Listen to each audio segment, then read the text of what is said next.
It's a new day and abundance is here. My name is Bisola Miriam, and this is another episode, another series within the 60-day series.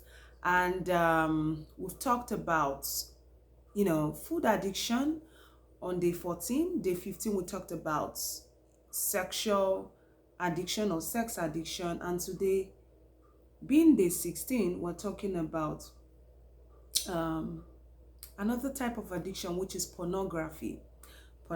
So it is possible that some people are not um so now today we're talking about sexual addiction, pornography as a form of addictive behavior. And the truth of the matter is some people are not interested in actually having sex with people. They are more interested in consuming pornographic content. Once they get aroused watching pornography and they ejaculate or release as a man or a woman, they are fine. So such people never want to have sex with people. Sex, with a real human being, like with an actual human, does not appeal to them.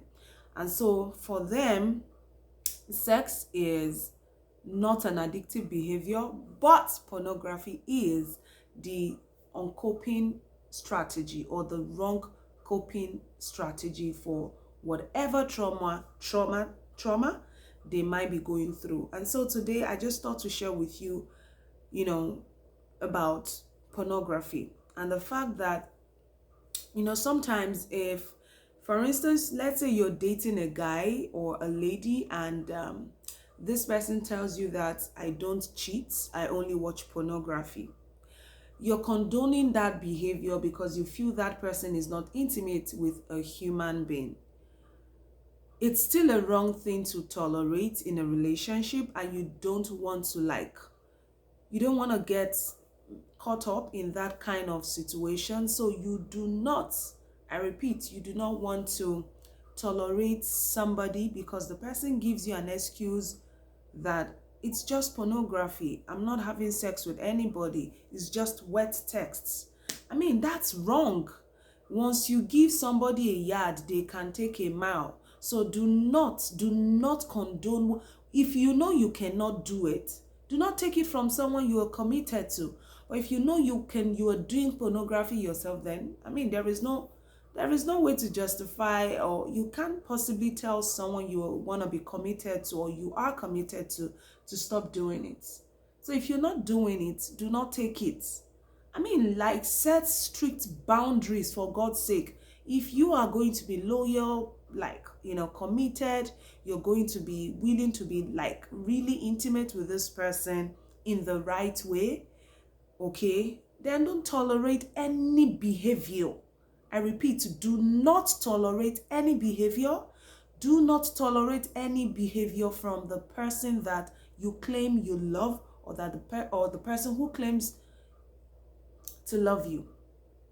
As long as you are not doing the same thing or you're not doing anything to hurt them, do not tolerate that. I remember I was committed to someone who we used to have big issues about pornography. Now, this person would enjoy like sex with me. We would have good sex. But guess what? Shortly after we have good sex, this person will still turn to pornography. So I'm just saying to you that, see, an addictive behavior, whether if one addiction is not available, an addictive person would turn to another addictive behavior. So think about it. Someone who loves to take cigarettes. The day cigarette is not available, the person can take alcohol because the person is used to getting pleasured using the same something that looks like the actual addiction. So the person is used to getting pleasure from a certain thing, activity or behavior or substance. If that actual substance is not available, the person can manage the available. So someone who is sexually addictive, if sex with an actual human is not available, the person can actually turn to pornography. If pornography is not available, someone who is addicted to pornography can turn to having sex with an actual human being. So do not tolerate what you know you cannot live with in a relationship. If you're committed to someone and the person is addicted, I'm not here to judge anybody. It is possible for people to overcome addictions or addictions, but it is easier to tell when someone is unwilling to change. And you need to understand that you cannot change anybody. You cannot make a guy that you're committed to stop watching pornography. Neither can you make a woman that you're committed to stop watching pornography. It takes that person to be determined and to decide and say, you know what, I'm done with this shit. So don't be that savior. See, don't be a messiah in somebody else's mess. Let everybody take care of themselves. Take care of yourself and make sure that you are committed to somebody who is also committed to taking care of himself or herself. I hope you have learned something today, because your mental health is very important, and I want you to be healed. I want you to cope using the right methods, even as you navigate whatever trauma you may be going through right now or you did go through in the past. And today I want to invite you again to become a publishing partner. If you donate $1, you make it possible for me to print a copy of my book. If you donate $10, I get to print 10 copies. If you donate $100, I get to print 100 copies. If you donate $1,000, I get to print 1,000 copies. If you donate $10,000, I get to print 10,000 copies. If you donate $100,000, I get to print 100,000 copies of my book. And you know what? If you donate $1 million, I get to print 1 million copies of my book. If you donate $1 billion, I get to print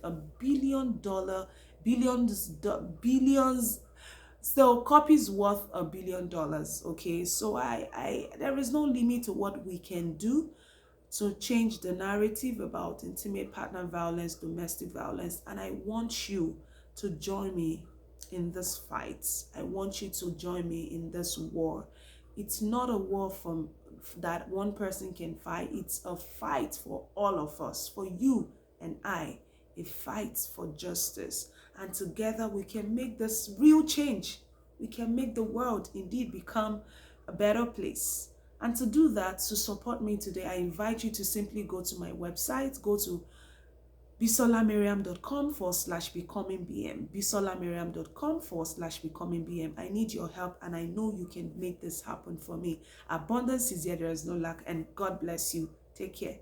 bisolamiriam.com/becomingbm. Thank you.